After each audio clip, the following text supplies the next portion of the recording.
అందరికీ హాయ్ అండి. ముఖ్యంగా జన సైనికులకి, వీర మహిళలకి నాదొక చిన్న విన్నపం అండి.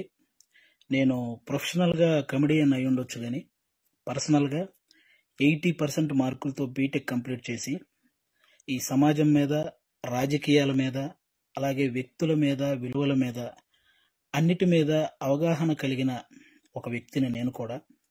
ఆంధ్రప్రదేశ్లో ఓటు హక్కు ఉంది కాబట్టి జరుగుతున్న విషయాల మీద మాట్లాడే హక్కు నాకు కూడా ఉందని నేను మాట్లాడుతున్నాను.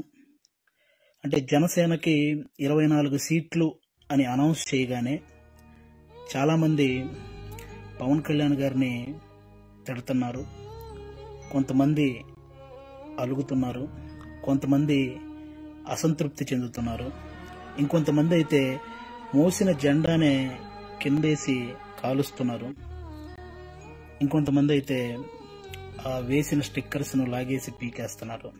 ఇవన్నీ చూసి నిజంగా మనసుకి చాలా చాలా చాలా బాధ అనిపించింది. ఒక్కసారి ఆవేశంతో కాకుండా మీ ఆత్మసాక్షిగా ఆలోచించి చెప్పండి, తన నమ్ముకున్న ప్రజలను కానీ, తనతో నడుస్తున్న నాయకులను కానీ మోసం చేసే వ్యక్తిత్వం పవన్ కళ్యాణ్ గారికి ఉంటుందా అండి? పెట్టిన పార్టీకి సపోర్ట్ చేసే మనమే ఇంత ఆలోచిస్తే ఒక పార్టీ పెట్టిన వ్యక్తి ఇంకెంత ఆలోచించుంటాడు? ఒక డెసిషన్ తీసుకోవడానికి తనలో తాను ఎంత మదనపడి ఉంటాడు? ఇది ఒక్కసారి ఆలోచించాలని మనస్ఫూర్తిగా కోరుకుంటున్నాను. 10 సంవత్సరాలుగా ఎటువంటి అవినీతి చేయకుండా తన సొంత కష్టార్జితంతో పార్టీని నడుపుతున్న గొప్ప నాయకుడు పవన్ కళ్యాణ్ గారు.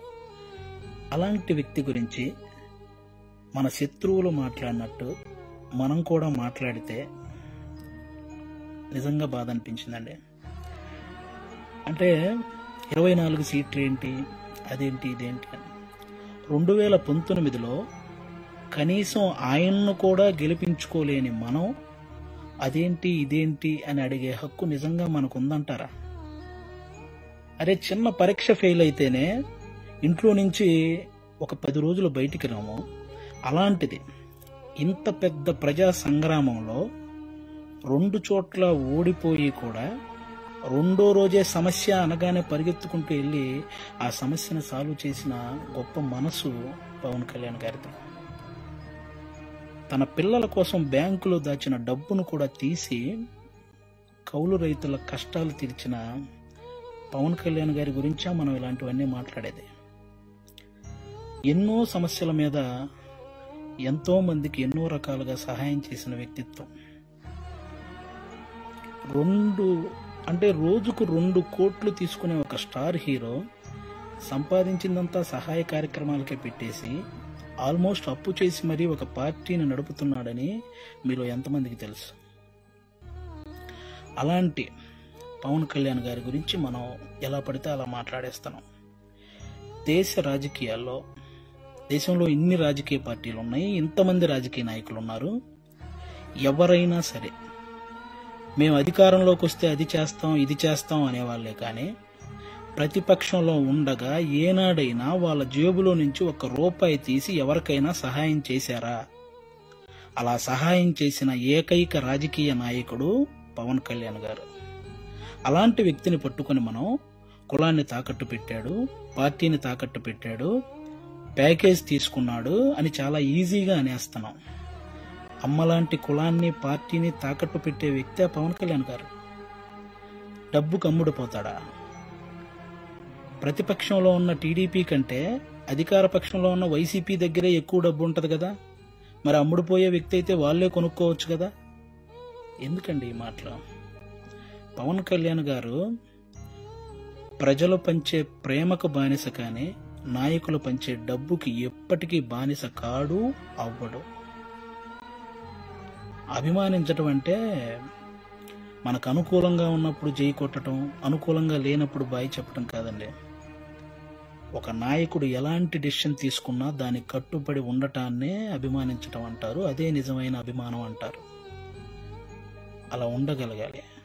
ఎవరో రెచ్చగొట్టే మాటలు, మన మీద కావాలని చూపించే జాలికి వాటిని చూసి మన నాయకుడిని మనమే ఎప్పుడు తక్కువ చేసి మాట్లాడకూడదు.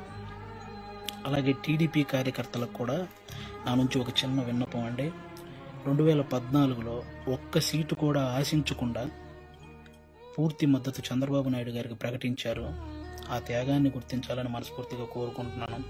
అలాగే 2023లో 14 సంవత్సరాలు ముఖ్యమంత్రిగా చేసిన ఒక వ్యక్తిని, పేద కుటుంబాల్లో ఎంతోమంది పేద విద్యార్థులు వాళ్ళు ఐటీ జాబ్ చేయొచ్చు, అమెరికాలోకి వెళ్ళి సెటిల్ అవ్వచ్చు అని ఈ ఐటీని తెలుగు రాష్ట్రాల్లో ప్రతి ఒక్కరికి పరిచయం చేసినటువంటి చంద్రబాబు నాయుడు గారు లాంటి వ్యక్తి, ఒక 70 ఏళ్ల పైబడిన వ్యక్తిని జైల్లో పెడితే నిజంగా చాలా మందికి బాధ అనిపించింది. అలాగే పవన్ కళ్యాణ్ గారు అక్కడికి వెళ్ళి కలవడం జరిగింది.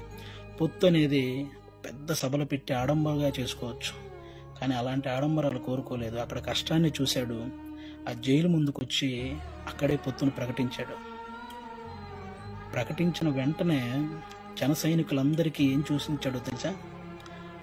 అవసరంలో మనం ఆదుకున్నాం కాబట్టి అనవసరంగా టీడీపీని ఎవరైనా తక్కువగా మాట్లాడడం కానీ తప్పుగా మాట్లాడడం కానీ చేయొద్దని జన సైనికులందరికీ సూచించారు. ఒక సభలో మనం మాట్లాడేటప్పుడు జనసేన టీడీపీ అని సంబోధిద్దాం, వాళ్ళు మాట్లాడేటప్పుడు టీడీపీ జనసేన అని సంబోధిస్తారు అని కూడా చెప్పి కార్యకర్తల్లో ఒక ఉత్సాహాన్ని నింపారనమాట. అంటే ఒక పొత్తు ధర్మాన్ని ఇంతకంటే నిజాయితీగా పాటించే వ్యక్తి ఎవరైనా ఉంటారా? ఎక్కువ సీట్లు తీసుకుని ఇన్నే గెలిచాడా అనిపించుకోవటం కంటే తక్కువ సీట్లు తీసుకుని అన్నీ గెలిచాడు అనిపించుకోవటం కరెక్ట్ అని భావించి 24 సీట్లకే పరిమితం అయ్యారు. కాబట్టి టీడీపీ కార్యకర్తలందరికీ రేపొద్దున ఆ 24 చోట్ల టీడీపీ కార్యకర్తల ఓటు ట్రాన్స్ఫర్ ఖచ్చితంగా జనసేనకు జరగాలి. ఆయన త్యాగాన్ని రుణం తీర్చుకోవాల్సిన సమయం వచ్చిందని నేను అనుకుంటున్నాను.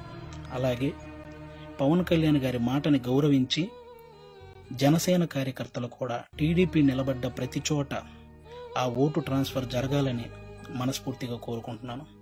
చాలామందికి ఈ 24 సీట్లు ఏంటి అదేంటి అని అసంతృప్తిగా ఉన్న వాళ్ళకి ఒక చిన్న ఎగ్జాంపుల్ చెప్తాను. మహేంద్ర సింగ్ ధోని క్రికెటర్ మీ అందరికీ తెలుసు. ఆయన వచ్చిన కొత్తలో స్టార్టింగ్లో డక్అవుట్ అయ్యాడు. ఆ తర్వాత మంచి షాట్లు కొట్టి ఒక 24 పరుగులు చేశాడు. ఇతనిలో గేమ్ ఉంది అని అందరికీ తెలిసేలా చేశాడు. ఆ తర్వాత గేమ్ చేంజర్ అయ్యాడు. ఆ తర్వాత గేమ్ విన్నర్ అయ్యాడు. ఫైనల్గా క్రికెట్నే శాసించాడు. మన నాయకుడు కూడా అంతే.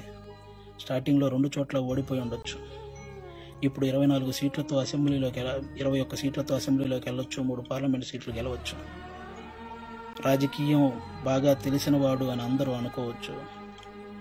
ముందు ఆయనే గేమ్ చేంజర్ అవ్వచ్చు, ఆయనే గేమ్ విన్నర్ అవ్వచ్చు. మీరు చూస్తుండగానే ఈ రాజకీయాల్ని శాసించవచ్చు.